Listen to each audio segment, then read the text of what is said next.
Well, hello and welcome to the Skillwork Forum once again, where we gather in every week and talk about ways to help leaders and companies explore innovations and solutions to the skilled labor shortage that we face here in America. Again, I'm Tim.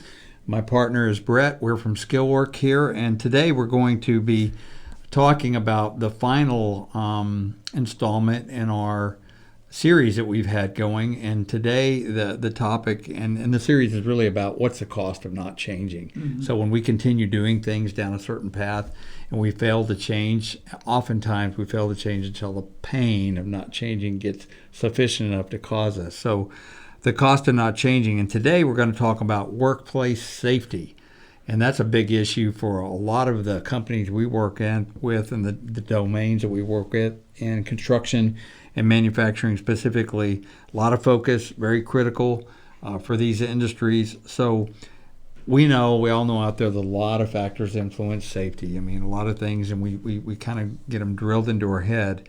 But today we're going to look at something maybe you hadn't thought about it, and that's specifically how being understaffed or not staffed sufficiently with the amount of folks that you need can lead to accidents in the workplace. In fact, it's one of the key contributors you may not be aware of to rising workplace accidents. So there's not only a underlying cost, but there's a real cost associated with this, isn't there? No, absolutely. So, I often talk about it. I spent many years in the manufacturing space, and so I've had many conversations about our mod rate, and so and I would say, if you know what your mod rate is, or what the term means, then this is probably a conversation that matters to you, and so what is that? Yeah. Though? Okay. So first time you said it, I'm like, what is that? The amount of times you have to modify something?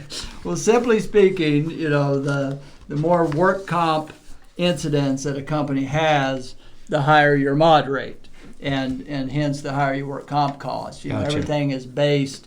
If your mod rate is 1.0, then you're neutral, and if it's lower, then your work comp insurance carrier is going to give you a little break, and every tick you have above 1.0, they're going to charge you more because they consider you a higher risk. So, for the companies in the sectors that we work, Tim just mentioned a minute ago, manufacturing, construction, work comp cost matters. It just does. Yeah. Now, more importantly, the safety of your employees matters. Yeah. And so, I don't want to turn it into, a dollar decision, but ultimately, it is. I mean, if you have incidents, you have the safety of your employees, and then even worse than now, or as bad, then you have a cost impact of it. So, right.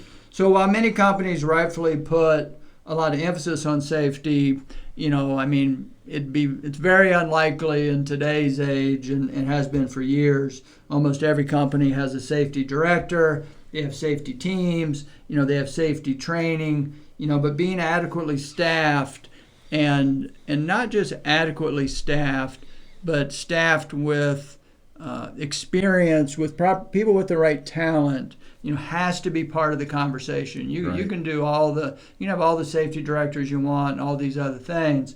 If you're not addressing your staffing and both from being understaffed, as you indicated a minute ago, being one of the biggest impacts that leads to incidents, and we'll talk about that some more here in a minute as to the whys.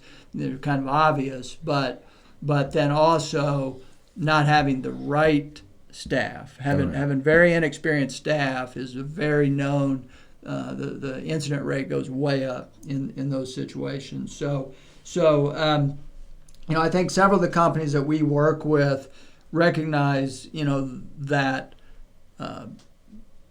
that increase in incidents, based on, the pressure that is on those individuals being understaffed. And so, I think, one of the things, when it comes to a cost thing, one of the negatives, or one of the big negatives on a mod rate is your mod rate gets set, for a year. And so if you let this creep into your organization, it takes a long period of time to work your mod rate back down. It's just not like, oh, we had a bad week, and so now next week it'll all go away. It's a long play. So you have to have really kind of a long-term thought process. You can't, like culture, you can't let it creep into your culture. You can't let an unsafe work environment by being understaffed or under-talented, creep in. Obviously, one, primarily because you don't want people,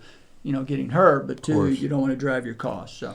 Yeah, so that's great insight, especially from your background and experience. So, I mean, every company's goal, if you're in business, ought to be successful, right? That means profitable. That's our bottom line measurement, and growing. Unless you're in a not-for-profit, and in that case, you're probably not paying much attention to this podcast. But if you're in a business to be successful, we all know that keeping costs low is a big part of that. Maintaining cost and being very lean, and a big part of being lean is controlling your staff, keeping it as minimal as possible to be able to get what you need to get done completed. So being overstaffed is inefficient, and we all monitor that. But there's this fine line between being lean and being understaffed. And if we find ourselves on the bottom half of that equation, being understaffed, it can lead to safety concerns, as you alluded to, Brett, endangering your employees, and causing you to be at a great risk, both financially and otherwise. Ultimately, undermining your goal. Mm-hmm. So I've seen this so often. Benjamin Franklin famously said, "Don't be penny wise and pound foolish." Mm-hmm. Meaning trying to save pennies and it's costing you a lot more money the other way. And this is one of those areas we can do that in. Yeah. We always used to say, in the plant that we always used to say, you're stepping over dollars to pick up nickels. Exactly. Same thing. Yeah. Right. And so, we talk about it. Sometimes it's not. It's not typically a choice to be understaffed. So it's not like, some companies intentionally understaff, but overall, I think most companies, if they could find the talent, they would hire the talent. Right. But whether it's intentional or not, the result is the same.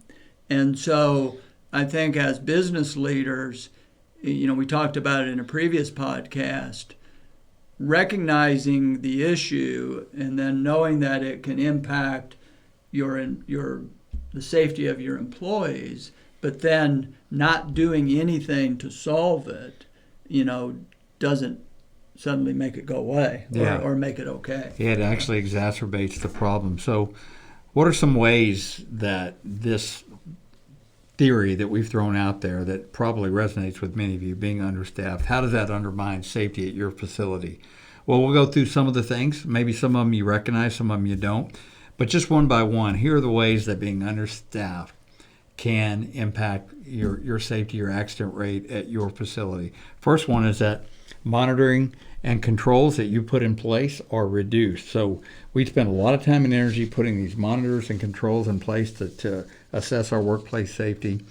And really the first one, the front line, are your workers. The eyes that work in it every day in your environment, they're almost always the front line of your safety program, your safety defense. They know if a machine is getting old, it's not functioning at the rate it needs to, at the level it needs to, or some safety feature has stopped working or just been eliminated because it's slowing things down. They know that. Fewer workers that you have out there just means fewer eyes and fewer people that have the time or energy to take care. So, and the idea of this do more with less, and we've talked about how sometimes you get into a season where there's all this overtime, there's all this hurry, there's all this push, there's not enough people to get the job done. If that lasts, if that becomes your culture, this doing more with less, trying to keep up to meet deadlines, that can really degrade the level of focus people have on these monitors and controls. Things that used to raise concern or that people would see and point out, they're now overlooked. So First thing, monitors or controls are reduced or made less effective than they were in the past. That's the first reason or factor of understaffing and impacting safety. What's the next one that you've got, Brett? Well, the the impact of being understaffed, as we've talked, typically leads to more overtime and so forth and so on. Puts a lot of demand and expectations on employees. We have a facility that we work with right now. Now they're working hard to do the right thing, and having us help them bring people in. But their business has grown so fast, and they've added additional shifts. And we talked to the guys up there, and they just said it's just, it's a lot. They were working 70-hour weeks. And now with our help, they've got it down. They're doing more volume and got it down to where they're working about 50-hour weeks. But for a season there, it was becoming unmanageable or unrealistic. Mm-hmm. So the result of that is you get a fatigued or a tired workers, and you get people that are very rushed. So when you have, hey, we've got all these orders, we got to get it out, there becomes accidents are called accidents for a reason. You didn't plan on it to happen, otherwise it wouldn't be that, Yeah. So, when you're rushed early on in my career, similar things, I was running a food plant, we were understaffed, and 8 o'clock at night, and I'm in a hurry because I want to get home, to be honest with you, and because of that, to this day, I have this scar on my hand because I put it in a machine where it didn't belong, because I was hurrying. I was rushed, and it led to a work comp incident, and luckily I still have my hand, but yeah. But it was a perfect example of that situation. And so, wow. Think of it, in some incident, sometimes I think maybe we discount the impact of a fatigued or tired employee on a job site, whether it be construction or whether it be other. But I think it's relatable if you think about. There's a lot of studies out there, transportation studies, of the impact of a tired driver. Oh yeah. There it leads to thousands of deaths a year because people are fatigued. It doesn't mean they fell asleep. It just means they're distracted because of fatigue. Yeah. Yeah. So, and the same thing happens whether you're rushed or whether you're fatigued.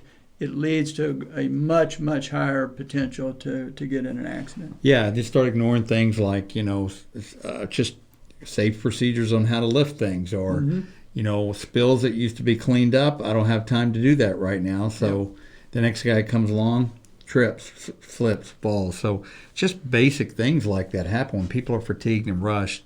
It really starts impacting, and one of the first things that goes is attention to detail, like you mentioned. So speaking of accidents and injuries, one of the things that people that are in this world talk about are these different types of injuries, and one of them is this repetitive injury. Mm-hmm. So these are things that I do this task over and over and over, and multiple times I can get a repetitive injury that takes place.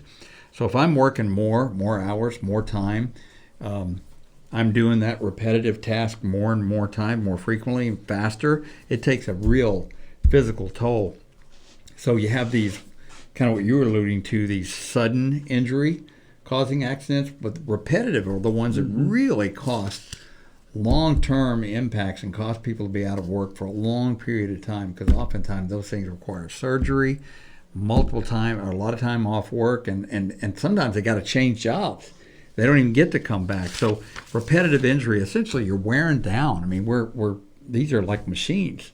Mm-hmm. You're wearing your folks down repetitively and causing these stress injuries. And again, sick days increase, absenteeism increases, extended time off, all that drives cost and efficiency. So whether it's intentional, meaning I'm trying to have a lean organization, or unintentional, meaning I don't know how to solve my staffing problem, this is one of the big key drivers that could happen. Yep. No, for sure. The other thing, or another thing, that I think happens as a result of being understaffed that then leads to these safety issues is, we talked about it, in our culture podcast that we did, previously, about core values. And so there's not a company out there that won't have something about the safety of their employees as a core value. I mean, it's literally, it's borderline inhumane, not to act like, people care or people matter. Right. And so it becomes part of that. So, but as we've talked, before, Tim, when you're understaffed, you have a safety team, you have safety directors, you have these things. The reality is when a plant becomes or a facility becomes super busy, they're overloaded with work, what are some of the first things that people stop doing? Because there's things like safety training, safety teams, because literally you have this battle where people are like, I don't have time. We have to get this, whatever we're making has got to get done. The idea that I'm going to take an hour or 2 hours and sit in a meeting and talk about safety, just becomes, it's just reality. And so it's one of the plates you just can't keep spinning, you know, and that's what happens. You're right. Yeah. So, I mean, I think that's something that just the emphasis on safety starts to erode. Obviously, as we're talking in this podcast, when you take that emphasis off of safety, then more incidents start to happen. People become less engaged about it. They're not thinking about it. Little reminders go a long way, to slips and this and that, and we need to clean that up type of thing. But I think the beyond just the incident report, which we talked about, driving that mod rate up, I think there's a close correlation in what happens from safety and how the management team addresses it and how it impacts your culture. No, for sure. When people don't feel that the environment they're working in is safe, or people care about it, whether that's your intention or not,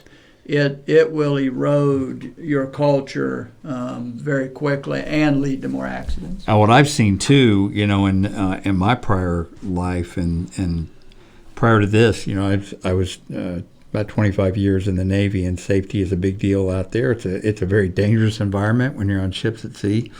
And what I've seen when we're just like any company. Sometimes you're understaffed. You don't have guys that can make the deployment, and you're working 24/7. You don't take days off at sea when you're underway. There is no such thing. So oftentimes, because you don't want to lose people on your team, and if you have to send them to retraining because you report them for being unsafe, what happens? Well, I'm just not going to report that. Yeah. So fewer things get reported, so it looks like to leadership that everything's okay because nothing's being reported. Uh-huh. So that's another consequence of this focus on safety program. So like many of these things, these safety-related issues, they can be resolved. I mean, safety is one of those things in accidents. Many of them can be resolved with common sense, practical attention to address some of these issues. So some things that you might consider doing to turn your safety program or your increase in accidents, if you can kind of turn that around, and you've all heard these 100 times, we'll just quickly reinforce them. Assess your metrics. Take a look at your safety metrics, and if you're starting to see a spike, assess whether that has anything to do. Can you correlate the spike with your staffing? So it could be something else. You could be fully staffed, and it could be the wrong personnel, could be poor leadership, could be a number of things. But see if you can correlate spike in accidents with your current staffing levels. And if that's the issue, then do something about it. Take some steps to alleviate that. That's will increase not only the morale, help with your culture, but it will decrease the number of accidents if you have the right level of staffing. So assess it and then take action, like a lot of these things. Be self-aware and then assess and take action. So what are some other steps? Well, some of those steps, specifically, first and foremost, is to let your employees recognize the issue. Recognize that, hey, this is not okay. Be that empathetic leader. Don't just brush it off. don't not listen to your people. If you have individuals that are coming to you, Tim, we put skilled trade guys in facilities all over the country, and occasionally we'll have guys that'll come back to us and say, hey, I just want you to know there's some things here. And I would tell you, I've never had a situation where I then take that feedback back to the manager or whatever and have them go, yeah, we know, we don't care.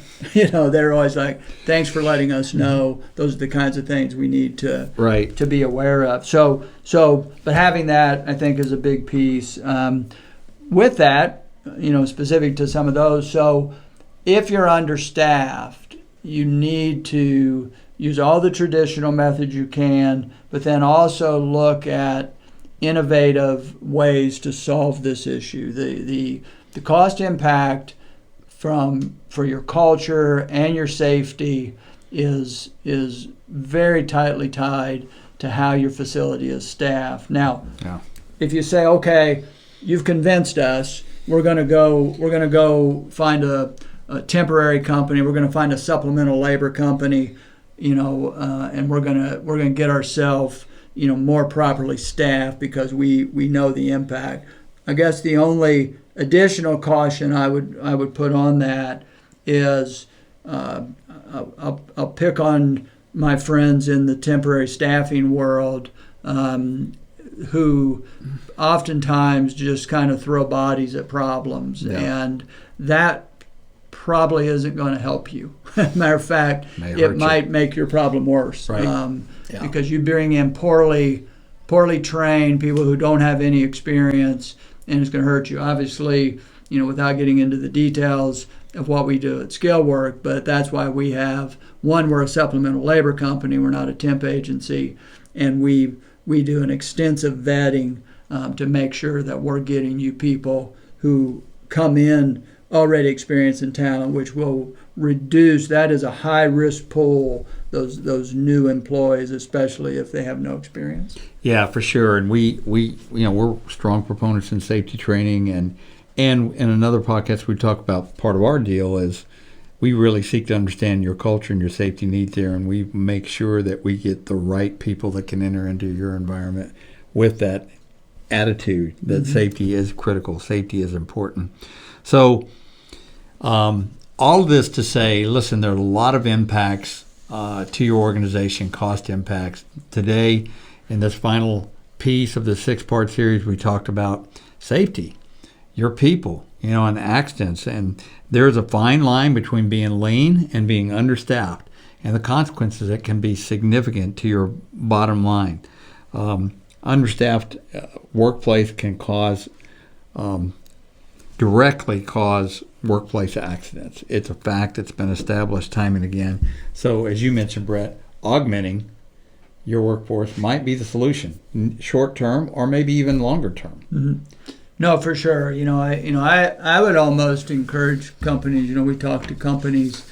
Everybody sees this shortage of skilled talent as kind of they almost look at it as a short term. They want us to give them a quick solution. It's kind of like you go to the doctor and you want them to give your baby antibiotic because you want them to be better right away.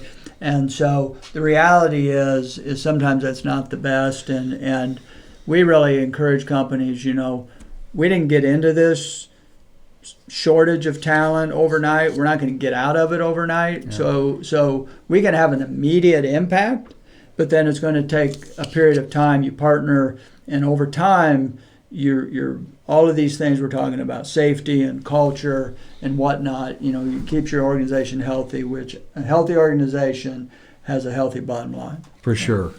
So as we mentioned, this topic we covered, workplace safety, was the final of a 6-part series. Just to recap those topics that we covered, and you can go back and look at the previous podcast. We'll have a link here in this podcast. You can go back and look at those. But the 6 things that we talked about would cause you significant enough pain to change course with respect to what your staffing looks like. And we talked about just the stress on your staff and the stress that you're putting on your folks. That was the first one, about not having enough workers. The lack of just the outright cost. The bottom line, we went through a whole series of things talking about the actual, what are the costs that you're actually incurring, and we tied those to a lot of statistics. So again, for the bean counters out there, you want to look at that. It's the second episode of these 6. The third one, we talked about customer dissatisfaction, Brett, and that's in your world, right? Oh, absolutely. Yeah. I mean, as we often say, it's business would be really easy if we didn't have any customers. But the reality is, without them, we don't have a business. And so it takes a lot of work to get a customer. And so when we don't wow them, the risk of losing them, the model that you're always going to go find a new customer is a bad model. You better keep the ones you got. Yeah. So if you don't have the right staff to meet your customer demands, they will vote with their feet. Absolutely. And they do it in high numbers. We had a podcast, I think episode 4, we talked about this thing called the tyranny of the urgent, which is essentially you're so focused on putting out the fire of the day that you're not thinking about strategic things like staffing. So getting caught up, and so we had some practical things to think about how I can get my head out of the fire of the day and be thinking about what I need to do longer term, and we gave some great examples there. Just prior to this, again, something near and dear to your heart is the culture, unhealthy culture, and how that affects everything. Absolutely. I referred in that episode to, Pat Lencioni's, the 5 dysfunctions of a team, or the 5 dysfunctions of a business, and it all boils down to trust. And when you don't address these types of issues that understaffing and lack of talent creates in your organization, you are almost guaranteed to begin to erode your culture. For sure. And then today, of course, we talked about workplace safety and your people and their health. And obviously it's a cost driver. You talk about the mod rates and things like that, but it affects your. We often talk about your most valuable asset is your people. So understaffed, lean organizations, sometimes it's intentional, sometimes unintentional, but it can affect the working conditions. So 6 things, 6 impacts. We hope these have been helpful to you in some way. Again, we welcome you to reach out to us at Skillwork. We may not be able to help you specifically. We're always willing to talk, to assess it. Doesn't risk-free. If you want to reach out to us to see if we might be able to help you alleviate one or more of these pains that you're currently going through. We've got a great staff here that cares about what we do and cares about the skill worker shortage, and we focus on providing you the quality of talent you need to address some of these issues. So until next time, as we head into the end of 2020 and into 21 here, we just pray for you and your family and your company that you have a blessed holiday season, and we'll be talking to you soon. Talk to you later.